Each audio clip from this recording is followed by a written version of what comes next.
Our objective is to recognize and factor completely a perfect square trinomial. Hi everyone! So our next topic is how to factor perfect square trinomials. Okay. Review tayo. Yung pag-aralan na-discuss ninyo ulit ng grade 7 kayo, special products. Square the following binomials. So review lang to ha. We have the quantity of x plus 4 squared.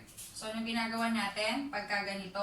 Actually, di ba, equal din to sa, dahil dalawa yan, naka-square yan, ibig sabihin, equal din yan sa the quantity of x plus 4 times the quantity of x plus 4. So kung ganito, yung ginagawa natin, fall method. Pero nung na-discuss ninyo ng grade 7, meron kayong shortcut doon na ginawa, na ginamit. So yun na lang yung gagamitin natin. Naka-square yan. Square the first term, x squared. Multiply these two terms, x times 4, and then times 2. Kasi twice the product of the first and the last term tayo. So, x times 4 is 4x times 2 is 8x. Ano yung sign yan? Plus. And then, ang last term natin is always positive. So, the square of the last term is 4 squared is 16. So, when we square a binomial, ang magiging answer natin is a trinomial. So, dapat lahat dito, trinomial, since lahat ito ay square of a binomial. Okay, next. Square the first term is squared. This is positive, kaya plus sign yan. Positive din yan. Multiply the two terms. E times 7 is 7e times 2 is 14e. Plus, the square of the last term is 49. If squared, multiply, times 2 will give you 10w. Square the last term is 25. Number 4, square the first term, y squared. This is minus sign, so minus sign yan. Multiply, y times 2 is 2y, times 2 is 4y. Square the last term, plus 4. So, yung naging answers natin kanina, yung naging product, are called perfect square trinomials. It is the result of squaring a binomial. So, meron tayong kailangan tandaan lang naman. So, ito yung kanina. We have the first term squared plus 2 times the first term times the last term plus the last term squared is equal to the quantity of the first term plus last term squared. Ito, ang pinagkaiba lang naman nito is yung sign ng middle term. Ito ay plus sign, ito ay minus sign. So, kung plus itong middle term, yung sign ng binomial natin is positive. If the sign of the middle term is negative, yung sign ng binomial natin is negative. Yun lang naman. Then let's factor this following trinomial. So, ginagawa natin before, ginagawa natin dati. Tingnan ninyo kung meron tayong common factor. Pag wala, move to other factoring technique. Dito sa number 1, wala tayong common factor. This is a trinomial. Tingnan na lang natin kung PS ito or perfect square trinomial to. Paano natin malalaman yon? Tingnan natin kung perfect square ba yung first term at saka yung last term. Make sure na positive yung last term ha. Okay, so square root of the first term is m, perfect square yan. The square root of 36 is 6, perfect square din.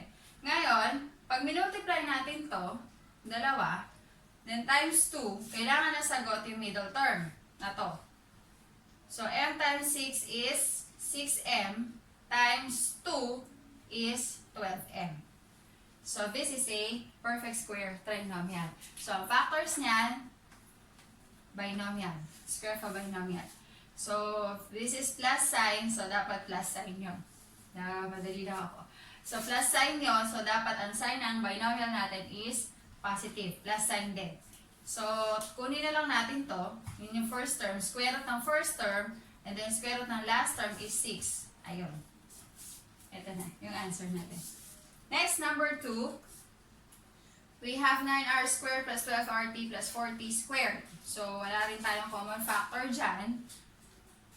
And then trinomial yan. Let us see if this is an example of a perfect square trinomial. So square root of 9r squared is 3r.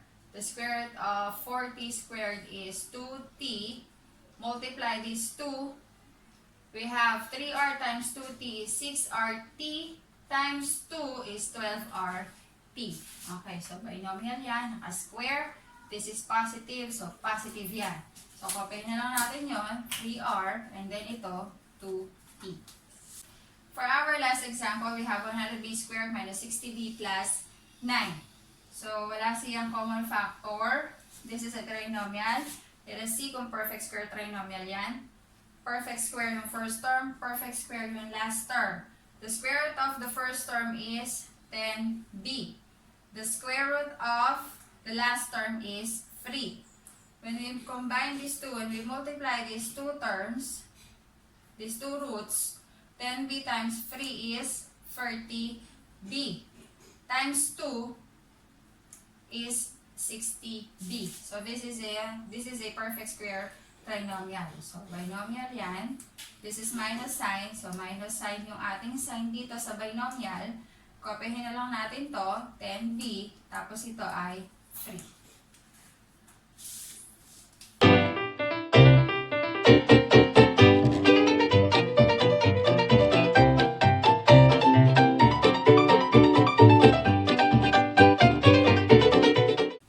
For our practice, we have number 1, d squared minus 2d plus 1. So no common factor. This is a trinomial.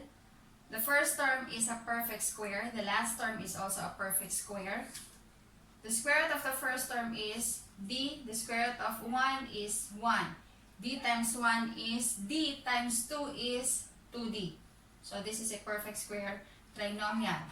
So meron tayo dyan na naka-square na binomial, and the sign of the binomial is negative. Since the sign of the middle term is negative. And then, yung square root ng first term, ito, tsaka square root ng last term, ayan. So, pag nagpa-practice na kayo lagi, kahit na wala na kayong ganito, sa isip nyo na lang, pwede na kayo mag-compute. Next, we have number 2. We have a trinomial. There is no common factor. This is a perfect square. The square root is 7e. This is also a perfect square. The square root is f. 7e times f is 7ef times 2 is 14ef. So, factorable yan. The sign of the middle term is positive. So, plus sign din yan, positive. Then, copyhin na lang natin. 7e and then f. For our last example, we have x squared minus 2x plus 4. Trinomial. There is no common factor. The first term is a perfect square. The last term is a perfect square. So, kunin natin yung square root. The square root of x squared is x. The square root of the last term is 2. X times 2 is 2x times 2 is 4x. But this is 2x. So, hindi siya pwede. So, hindi siya perfect square trinomial. Pag di naman ginamitan natin ng other factoring technique, actually, hindi pa rin yan mapa-factor. So, this is prime.